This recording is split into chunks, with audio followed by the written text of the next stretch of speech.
My son Giovanni was born with a rare immune deficiency called NEMO. When he was 6 weeks old, he became deathly ill.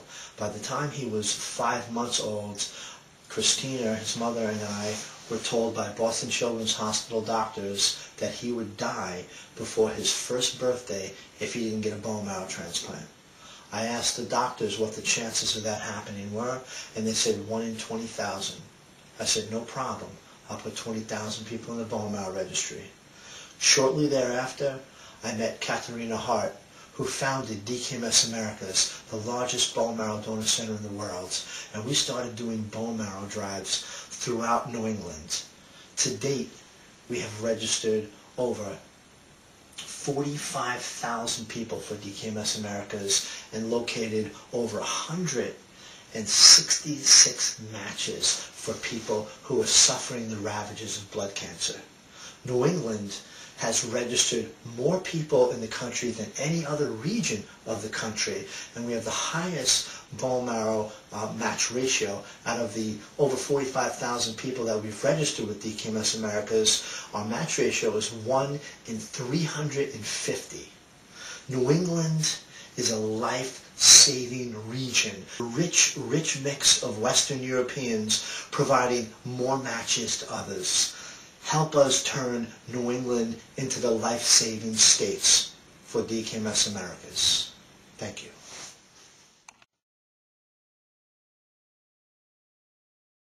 So my sentencing judge, a now retired 31-year Superior Court judge veteran, George Papagiannis, he tells me yes, that he would support my reduction. So I was thrilled. I said, this could be my potential break to, get out of prison early. Eventually we ended up going to court, and this judge, he walks into the courtroom, and it was just so amazing. The entire courtroom was in awe. I mean, he had such prestige. And he got up on that stand, and he said, I put him away for every single day that I could. He came out of a house with a machine gun strapped to him and a Budweiser in his hand. I thought he was incorrigible. I was wrong, and I would like him released today. My sentence was cut by 5 years, and I was released on July 11th, 2003 after serving 17.5 years in prison. While in prison, I saw everything that you could imagine. I mean, prison is hell, and I survived the bowels of hell, 2 different prison systems, because I was shipped from New Hampshire State Prison to Somers, Connecticut State Prison in retaliation for my legal activism. And Somers State Prison was one of the wildest, probably one of the most violent prisons on the East Coast. It was primarily gangs, black and Spanish gangs, about 15% white population. So there was about 150 of us in a population of 1,500 minorities. Well, not minorities, we were a minority, but it was a very, very dangerous place. It was characterized by violence, constant violence. When you woke up there in the morning, your hood, the hair on your neck stood up because you knew that you were in the jungle and today could be your last day. And then when you got back to your cell later on that night for lockup and they shut that door, it was complete relief. So I survived the bowels of the prison system. I made the best of it. I walked out with a master's degree. My family paid for it. My family, my mother, my sister, my grandmother, my uncle. The system didn't pay for it. The system only pays for a GED. So contrary to those beliefs that are espoused by people saying that prisons are too soft, they're wrong. As a matter of fact, I don't see any lines of people outside prisons trying to get in. I get out of prison, and it's a complete shock. I can't get a job. Nobody will give me a job because of my record. I am a felon in this. The way that I look at it is it's the scarlet felony letter, F for fucked, because that's what you are. You leave that system completely scarred, and then you are ostracized by society, alienated. Nobody wants to give you a chance, and can you blame them? And they're better off erring on the side of caution than on the side of good and trying to do the right thing and then getting screwed over. Only about 20% of the people that leave prison are ever going to make anything out of themselves. The rest of them are bad machines. They're just, they're not going to function in society. And that's the most effective part of our prison system, incapacitation. In prison, I was a college professor. I had huge respect because I was a jailhouse lawyer. And here I am in society. Imagine 2 decades of technology having passed me. I mean, there was an internet. Didn't have an internet before I went to prison. Cell phones. And let me give you a few examples of things that happened to me. I had to go to the Social Security office to get my Social Security card. I go into the bathroom. I take a piss. All right? And then I'm looking to wash my hands, right? So I'm looking around. I can't find... I wash my hands, but I can't find a towel. So I see this dispenser on the wall. I walk over to the dispenser. I start pulling this paper out. It's tearing and everything, and I'm balling it up, and it's, the water's rolling right off of it. I said, well, what's wrong with this? I walk over to the other wall, and all of a sudden I see paper towels. So I pull the paper towels out. I say, yeah, this is what I want. I dry my hands off. I throw it in the garbage. I walk back over to the other dispenser, and I read it. It says, disposable toilet seat covers. Incredible. Never seen it in my life. They also had, the sinks. I mean, I couldn't work a sink. You got to put your hand in front of the motion detector to get the water to come out. I mean, I was completely stumped here. So here I am. I'm out in this new world, man, that I know nothing about after serving 17 and a half years in prison with people who are primarily animals, and I can't get a job. My first job, however, is as a dishwasher. So here I have a master's degree. I've got all this intellect. I was a college professor, an adjunct professor for NHTI, who now can't give me a job because, like they say, you're a felon. We can't hire anybody that's a felon because we get federal money. So I said, but I worked for you in the prison. Well, that's different. Okay, I can't argue with them about that. So I even tried to get a job repoing cars. I could not get a job taking cars from people. Can you imagine that? I mean, I'm the kind of guy that you want taking cars back for you. I couldn't get a job as a repo man. So I ended up washing dishes. $7 an hour I'm washing dishes. So it was completely humiliating. There's no way that I could survive on that money. My family had set me up. My family gave me $5,000. They got me an apartment. They paid 3 months rent for my apartment. So I was all set. I was doing much better than most people that get out of prison. They didn't have nothing. Many of them primarily because they were drug-related crimes, and they had burnt all their bridges. They had robbed and deceived and lied to everybody that they knew and had nobody left. So now imagine them getting out of prison. They've got nothing. They're working a $7 an hour job. They can't pay their bills. You can't live on that money. So eventually I move on to working for a friend who has a roofing company. And I start roofing. He's giving me $15 an hour. So my pay just doubled. But he was doing me a favor because I was the highest paid laborer there because I didn't know how to roof. I did that for a while. Then I went to work for another friend that had a siding company. And mind you, both of these guys are felons that I met in prison that I'm not supposed to be hanging around. But this is the only way that I could make any money. So I start working for Bernie. I'm doing real well with him, siding houses. I start getting tools together. Eventually I start my own roofing and siding company. I start siding, roofing. Eventually I start building houses. Then the economy crashes. But before the economy crashes, I had a beautiful child. I had met a girl named Christina Poulakakis when she was a young girl. She actually, she had a crush on me, but I was older, and, it was just, it wasn't going to work. She was a young girl, so that wasn't happening. But I was always respectful to her and said hello and whatnot. And when I actually got in the shootout with the police, she actually rode her bicycle to the barricades. Now, advanced 17 years later, and I'm out of prison. I'm in a parking lot with a friend of mine, and this woman pulls up, and it happens to be Christina's sister, and Christina's sister says, "You're Michael A Guglielmo," and I says, "Yes, I am," and she says, I says, "And you're Christina's sister, correct?" And she said, "I am," and I said, "Oh, how's she doing?" She said, "Well, she's getting divorced, and she's pregnant now." I said, "Well, that's too bad." I said, she said, "You want to see a picture?" I said, "Sure." So she showed me a picture of her, and I said, "Wow, she's beautiful." I said, "Give her my card." So I gave her my card. The next day I met Christina, and we were together ever since. So we have this beautiful child, Giovanni. Within 6 weeks, Giovanni is deathly ill. He's deathly ill. Numerous infections. We go from hospital to hospital to hospital. He keeps getting sick. They keep telling us it's this, it's that, it's the other thing. Finally, we end up at Dartmouth-Hitchcock Hospital, and in that hospital, they determine that Giovanni has some type of immunological disorder. And Giovanni's on his deathbed now. He's minutes from intensive care. This child had chronic diarrhea. He had chronic projectile vomiting. He couldn't hold anything down. He couldn't gain any weight, and he was constantly itching. He couldn't stop itching his body. His whole body was itching, and his whole body was peeling like a snake. So every time we changed him, we oiled him down with lotion, and then by the time we changed him again, which wasn't very long, we'd be oiling him down again. It was horrendous. This poor child was suffering so. So they tell us that Giovanni has an immunological disorder. We believe it's Omen syndrome. That's what they believed. That's not what it turned out to be. But irrespective, they say, we need to get Giovanni to Boston Children's Hospital. So he's being airlifted to Boston Children's Hospital.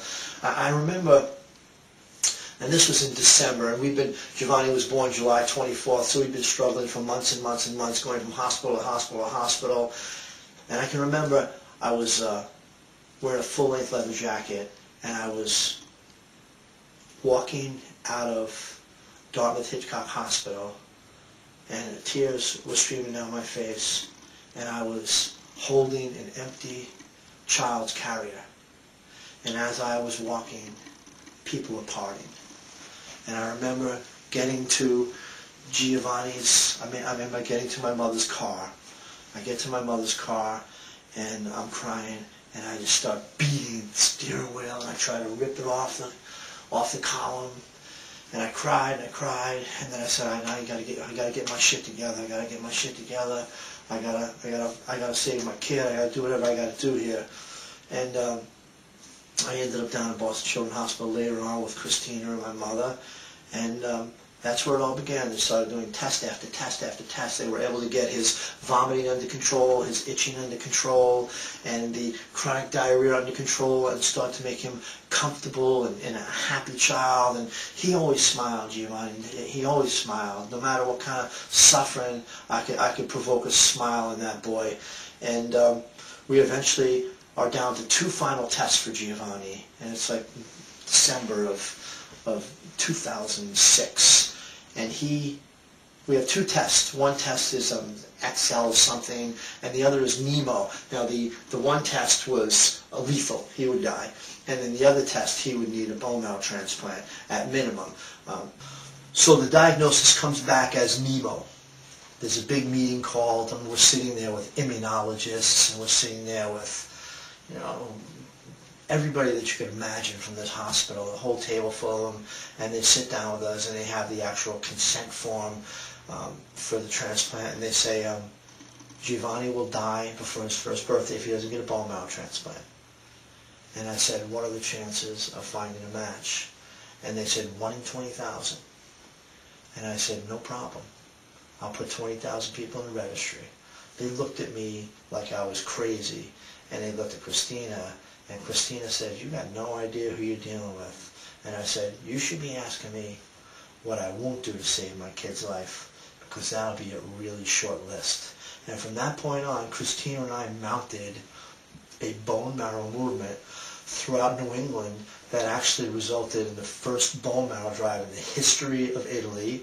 The Pope gave Giovanni an apostolic blessing. He was on the front page of the Herald, newspapers. He was on Fox and Friends. He was everywhere. We had women in 13 states organizing bone marrow drives. I called them Giovanni's mommies. There was no match in the bone marrow registry for Giovanni. There was one potential match, or one possible match in southern Italy, but that person wasn't available. And Italy it's a hard place for the bone marrow industry because there is social medicine. So Italians, Mediterraneans are dying disproportionately to others because there's not enough Italians in the bone marrow registry. So this is a horrible, horrible thing here. We've got no match for my son. And then what happens is they find a cord blood match.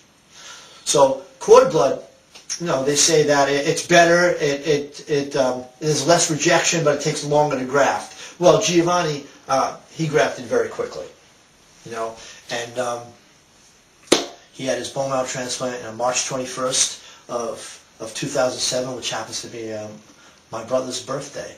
And he was released 7 months later, and Giovanni went on to live a incredible life. He was an incredible... Giovanni was an amazing well of strength. He almost died 5 times before his 2nd birthday. 5 times. This kid went through one struggle after the other, and he was an amazing child. He had a great life. He was this amazing spirit. He thought he was a gladiator, and he was an antagonist. He treated all of us like his subject. We were his subjects, and we were there to serve him. And that's what we did. We served him, and we bathed him with every imaginable thing that we could. And everybody that entered his life loved him. He was an enigma, or a supernova. That's how he was. He was so bright. And then what happened was his GI tract was so bad that they were eventually at the point where they were going to remove his colon. But before they could do that, I mean, they had to build him up. They had to put some weight on him. They had to get him stronger. So he was in and out of the hospital the last few weeks of April of 2006. And they sent him home with a PICC line. And what happened was, on Easter Day, he started having these tics, or types of convulsions. And I was on the phone with his mother. She was telling me, you got to come down here and take Giovanni to the hospital. He's got a fever. I said, okay, no problem. And then all of a sudden she started going, oh my God. Phone hangs up. I don't know what's going on. I try to call back. I rush down there. She's at Concord Hospital, New Hampshire, with Giovanni. I walk in. Giovanni starts telling me, go home, Daddy. Get out of here, Daddy. I don't want you here, Daddy. I said, yeah, I know. This is how he always was. Christina and I were separated, and I had half custody of Giovanni. Christina had half custody of Giovanni. So he used to play us against each other to get the best of both worlds, and he did. And we had no problem with that. So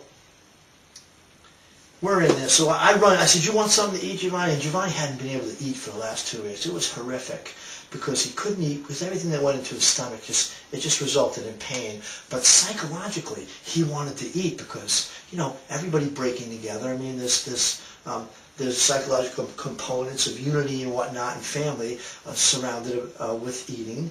And he wanted to eat, so psychologically he wanted to eat. He was starving, but his body didn't need to eat because his body was getting the nutrition that it needed, and it was just horrible. It was almost as if he was psychologically starving. So I said, I'm going to go get you something to eat. I ran to the cafeteria, and I got him blueberry yogurt. Brought it back. He said, that's no good, Daddy. I want strawberry. I ran back to the cafeteria. In the meantime, Giovanni had directed Christina's boyfriend, Joseph, to get him his juices, because he wanted only a certain juice. He had to have this juice. So Joseph was bringing juice from the house to the hospital, while I was bringing yogurt from the kitchen back to the hospital room for Giovanni. And I can remember, as I fed him this yogurt, he ate it ravenously, almost like it was his last meal. So his mother says, Giovanni, I got to go home. I got to pack up so I can meet you down in the hospital. And mind you, right, it's Greek Easter.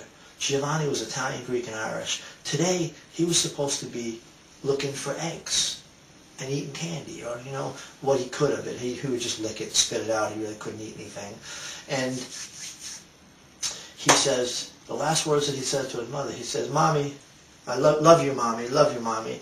And then as soon as Christina walks out of the room, he says, pick me up, Daddy. So he'd just been rejecting me the whole time. I pick him up. So eventually the ambulance gets there. We start heading towards Children's Hospital in the ambulance. And as we're doing this, he's having these, well, the first thing he does is he throws up all the yogurt all over his chest. So I'm scared. I'm scared. We're cleaning him up and whatnot. And then he starts having these tics. He's ticking like this, and he's looking at me, and I'm like, I'm getting really scared now. I mean, I'm crying, and I've had my head turned away from him because I don't want him to see me. And then he says, Daddy, my belly hurts. My belly hurts. I understand. I'm rubbing his belly, And, he's continuing to have these tics. Finally, we get down to Storrow Drive in Boston. It's traffic. It's bumper to bumper. And this ambulance driver, man, he hits the lights, and people are pulling over everywhere to let us by, man. It was almost like, it was like a movie almost. I mean, everybody was just pulling everywhere to let this ambulance go. And this guy drove us through to Boston Children's Hospital. We pull into the emergency parking area. They get Giovanni out. I grab our stuff. We roll into the emergency room. As soon as Giovanni gets into the emergency room, his whole body starts going into major convulsions. His eye and his jaw are almost touching. It was horrific. So I fall apart now. I mean, I'm just destroyed.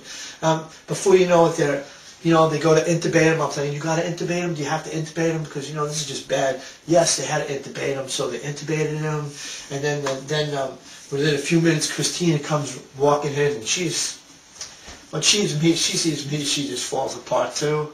And then Giovanni's godmother was there with me before Christina got there. She actually met me. Giovanni's godmother is a Harvard doctor.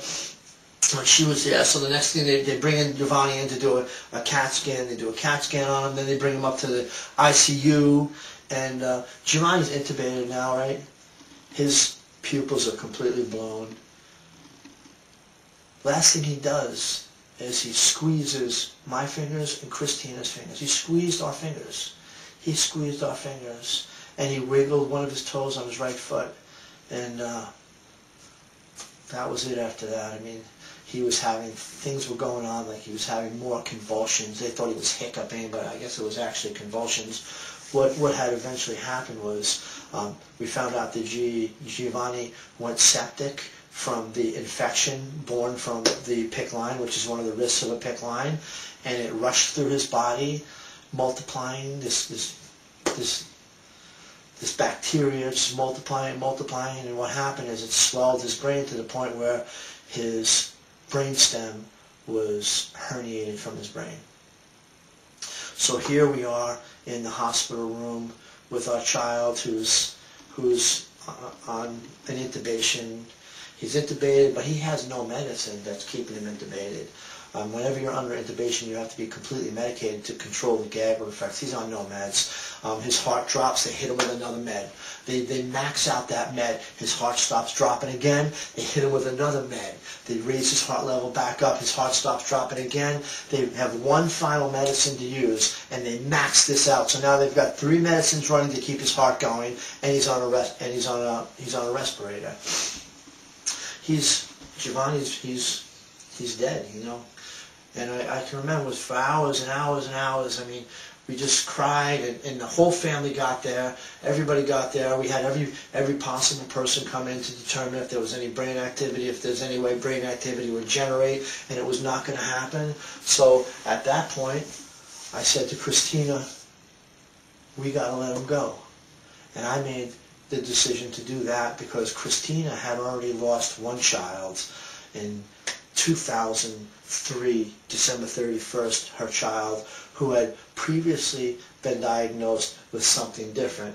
It actually turned out to be Nemo that child had. He suffered a horrible life. He ended up, he lived for 8 months, he ended up on a respirator too, brain dead from meningitis, and Christina made the decision to remove him. So I wasn't going to let this woman remove another child from life support. So what we did was we had everybody that we knew surround him, everybody that loved him. Joseph, my mother, my sister, Eleanor, Anna, Michael Blanchard, who was a family friend and a man responsible for many of the most beautiful photos that were ever taken of Giovanni that I'm sure are going right by you, behind me right now, as you see how beautiful this child was.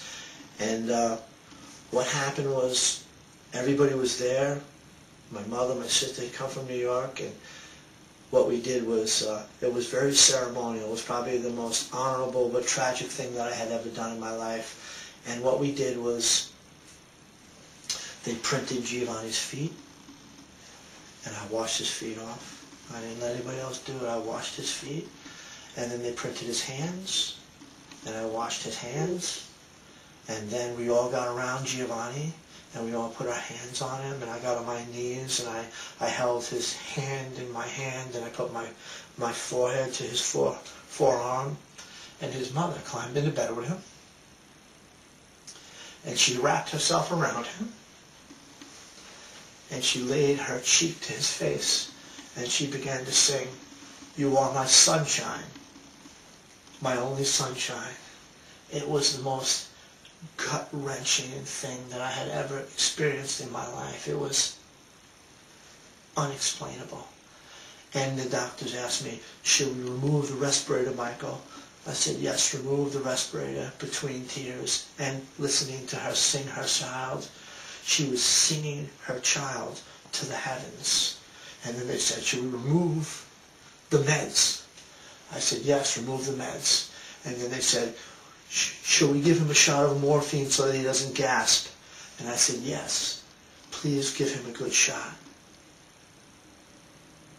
And at 2:32 on April 16th, Giovanni was pronounced dead. Everybody left, except for my sister and my mother, and I stayed there, and I washed his body, and I removed all the medical tags from him with a nurse so that he was completely washed. And then, I tied his legs together with a rope, and I tied his hands with a towel, tied his hands across his belly with another towel, and I put his super frog under his arm, and I left. Giovanni was 5 years old. He would have been 6 July 24th, so he lost his 6th battle before his 6th birthday. He ran out of fight. Giovanni ran out of fight. He ran out of miracles. And this kid was a gladiator. I mean, he actually thought he was a gladiator. His favorite movie was Gladiator. And one of the most famous lines in there, which I believe is most poignant and on point for Giovanni, would be before Maximus goes into battle with his men. He goes, "Brothers, what we do in life echoes in eternity." And Giovanni made that kind of impact on the world. I mean, to date, over 55,000 people have registered, inspired by him. And over 170 bone marrow matches from that. I mean, he's in Italy. I mean, our objective is to sack Rome posthumously for Giovanni. So, I leave the hospital, I go home. I never actually went to sleep for a couple of days because I had a bone marrow drive that day at Riviera College. I had to make sure they got their materials. There was another drive going on at Colby Sawyer College. And later on that day, Christina had called me, and she said, "Michael, get my child out of that morgue." And I said, "No problem, I'll take care of it." And some of my friends came, my sister was there, and my sister and I went, and my sister we found the ideal funeral home because we wanted to wake Giovanni for a couple of days so that everybody could get to pay their respects. And what was happening is we found a funeral home, so we drove down to Boston Children's Hospital. Me and my friend Mark Lanu, who's a close family friend and supporter of Giovanni. His daughter also had a bone marrow transplant. And we met Elena there with the hearse from the funeral parlor, Fanuff Funeral Parlor. And they did a great job for us. They gave us a great service very cheaply in dedication in honor of Giovanni. So we met the hearse there. Elena did not want Giovanni driving back to New Hampshire alone. I asked if it would be all right if she could drive in the hearse with him. She said, the guy told me yes, no problem. So we got our little entourage going, and we drove up to New Hampshire, and we stopped at the rest stop at 93, where we were met by a slew of motorcycles and friends and family in cars. One of my buddies, Buddy Langlois, wearing the Giovanni Iron Man mask, led the pack with, there were Hell's Angels there were Milford and Company, there were friends on motorcycles. Giovanni drew people together. He drew people together, all from every walk of life. And we escorted my son back to his mother with an entourage of 40, 50, 60 motorcycles and 20, 30 cars. I mean, it was just a huge entourage. And we met her at the funeral home, and we brought Giovanni in, and she got to see him. And the next day, we told the funeral parlor that it would be us that were going to dress Giovanni. We wanted to dress Giovanni. And I can remember the guy at the funeral parlor saying that he had never seen a body stay so pristine and pink in his life, but Giovanni did. It was heart-wrenching. Giovanni's godmother had brought back full gladiator gear from Giovanni from Rome, from the Colosseum, which he was wearing in Children's Hospital, as you saw in one of those pictures. And we dressed Giovanni in this gladiator gear in the funeral home, and it was horrible. I remember putting 2 gold coins in his pocket to pay for his passage to the Elysian Fields, to pay the oarsmen, and I also put 2 gold coins over his eyes, and we dressed him like a warrior. He lived like a warrior. He went out like a warrior, and we put him in that casket like a warrior. Full breastplate, armor, helmet, sword, and gold. And then we held an amazing send-off for Giovanni. The governor attended his wake. People from every walk of life, let's say, came to pay their respects. And on the final day, we had his service at a Greek church, and we led him to his resting place through a procession that was miles long. I led it on my Harley, Giovanni's favorite motorcycle, with a gladiator helmet on. To date, we continue to do bone marrow drives with DKMS Americas, the largest bone marrow donor center in the world. Everybody has the ability to save a life. All you have to do is join the bone marrow registry, and you can save a life. And it's my intention to register 100,000 people in New England and turn New England into the life-saving states. We have a huge match ratio here in New England. Out of the sample that we've registered here, inspired by Giovanni, we have a 1 in 350 match. So 1 out of every 350 people that we register becomes a life-saving match. Over 66% of people that get a bone marrow match now live. 66. That means over 100 people are alive because of Giovanni. He has made a greater impact on life in 5 years than 100 men have done in a lifetime.